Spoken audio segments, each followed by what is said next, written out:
Scanners, custom workflow solutions, secure technology, mobile connectivity, and unparalleled support. That's Brother, always at your side. We are back. Live pictures of Iowa City as folks come in, get registered, and stand or sit for the candidate of their choice. Fascinating evening of retail, organic American politics, and they get to go first in the country. A word about us. We're going to have a couple of, they call them line changes in hockey. We're going to have some shift changes so everybody comes and has a chance to be on the air. Rachel Maddow will arrive at the top of the hour. Jason Johnson has arrived. Friends and family stopping by. It'll be like a caucus. Yes, and you will stand with the anchor of your choice. Congresswoman, I started to ask you a question.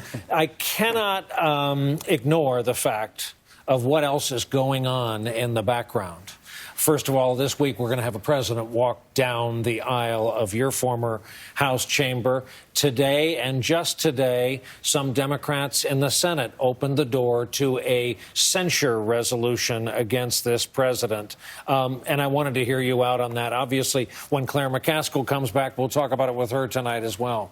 Well, look, I think that there are at least a couple of Democrats and more than a handful of Republicans who are looking for an out to explain why it is that they are going to vote on Wednesday to acquit this president when they know that he did something wrong. He did the dirty deed, and there's no accountability for it. And so I think this notion that Joe Manchin is shopping around, that he shopped around, he said it on the Senate floor today, of censure being issued, I can understand why there would be a significant number of Democrats and Republicans who would like that as an out to hold the president accountable, but also that enables them to vote to acquit on Wednesday. Jason. I mean, it's like getting points on your license. You're still driving. Right? I mean, like, if you're Cory Gardner, if you're Martha McSally, and you've already hitched your wagon to Donald Trump, you're not looking for this anymore. You made it clear last week that nothing this president does is wrong. So, while I think it's a good idea for Joe Manchin, who has a tendency to do these sorts of things, I don't necessarily see that getting much traction. Who's the person who really wants to do censure? It's not people who have electoral needs. The people who made principal stances have already said so. Murkowski and Lamar Alexander have already said, well, I think he did it wrong. I don't think it's impeachable, so I don't see it going anywhere.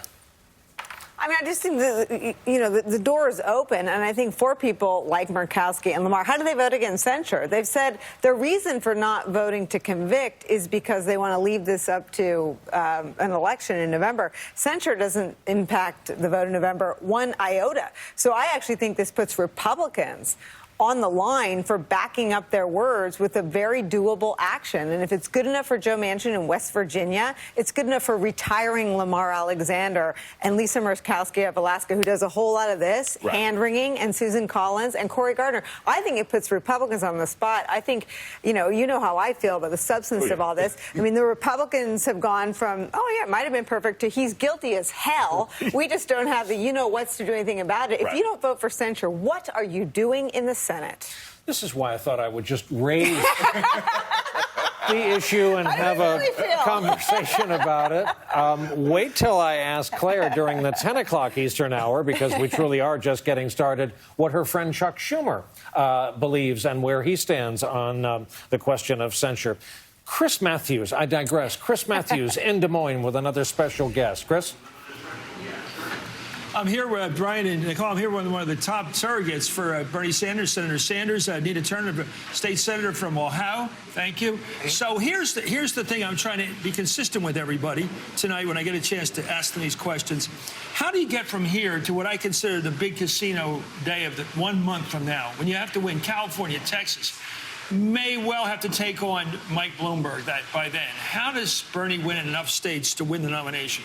I mean, he's doing well in California right now. There was a poll that came out in Texas that showed very clearly, a snapshot in time, but showed that the senator is doing better than any other Democrat in the red state of Texas. I mean, his mobilization is building a movement which the senator has been solidifying, Chris, as you know, since 2015. He's never stopped. So unlike any other candidate running, he has been a candidate of the people since he first ran in 2016. Well, what I like about the California thing is I always think excuse me, everybody here, we should start in California. The weather's really nice. There's a lot of diversity out there, huge population. I used to call it the Rose Bowl primary. Let's go there, but we're not. Yes. That's not the real world. If your candidate gets in there, Senator, he is, to me, historically, the perfect candidate of the California Party, because the California Party is fairly left. It's a progressive party. It just is. Way back to Stevenson, it was really the tough party for the center. And then you have a guy who can buy media in L.A. market, which is the biggest market, you know, not the second biggest market, but he can buy it. Jerry Brown, the governor out there, once told me you can buy your votes up. You can just keep buying and buying and buying, and the numbers do go up to a point. So that's, to me, the battle. Money versus ideology. Or get the Democratic Party to change its rules for you because you are buying off the party as well. What would the rule be? I mean, under the Constitution, to get them on the stage. I mean. Oh, that's right. But yeah, I want to ask you about this money thing, because under Buckley DeLeo, the constitutional ruling, a guy or woman who has all the money in the world and can spend all that money, and I bet that Mike Bloomberg makes enough on a daily basis to finance this campaign. How do you beat him? Well, he's doing that, Chris, already, and we should be ashamed of that as Americans, people who believe in democracy, that the oligarchs, if you have more money, you can buy your way. Now, but to your point. Do you think Mike Bloomberg's an oligarch? Come on. He is. I mean, he's not. He skipped Iowa. Iowans should be insulted. Not going to New Hampshire, buying his way into this race, period. The DNC changed its rules. They didn't change it for Senator Harris. They wouldn't change it for Senator Booker. They didn't change it for Secretary Castro. They changed it for the man with the money. Did he buy his way into the debates? Absolutely he did, and it is a stain on democracy. But back to your point, money can buy you, you know, it can't buy you love. It can get you some likes, though. It can get you a whole lot of likes. But the way that Senator Bernie Sanders is going to win this election is by building a grassroots movement, and that is exactly starting tonight. You're going to win tonight? Starting tonight. That is my prediction, that our senator is going to win. I join you in that. Thank you, Tina Turner, State Senator Tina Turner, one of the greatest surrogates, I think, ever. Thank you. Back to you, Brian and Nicole. Thank you, Chris. And because Jason Johnson had such a reaction to something just said, I would like you to react again to something just said. Yeah, look, calling Mike Bloomberg an oligarch has implications in this country that I think are unfair and unreasonable. I disagree with a lot of things Mike Bloomberg has done as a mayor. But oligarchy, in our particular terminology, it makes you think of some rich person who got their money off of oil in Russia, who's taking advantage of a broken and dysfunctional system.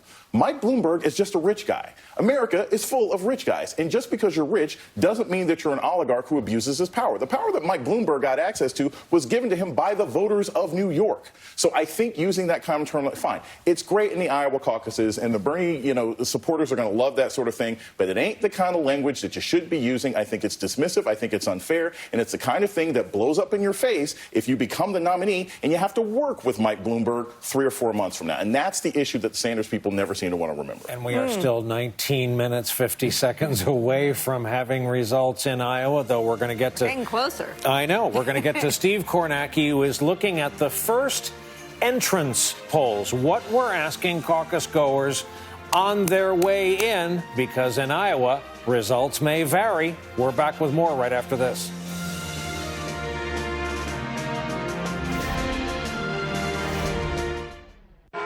At Farmers Insurance, we've seen almost everything, so we know how to cover almost anything, even a gold medal grizzly. What an unlikely field in this final heat.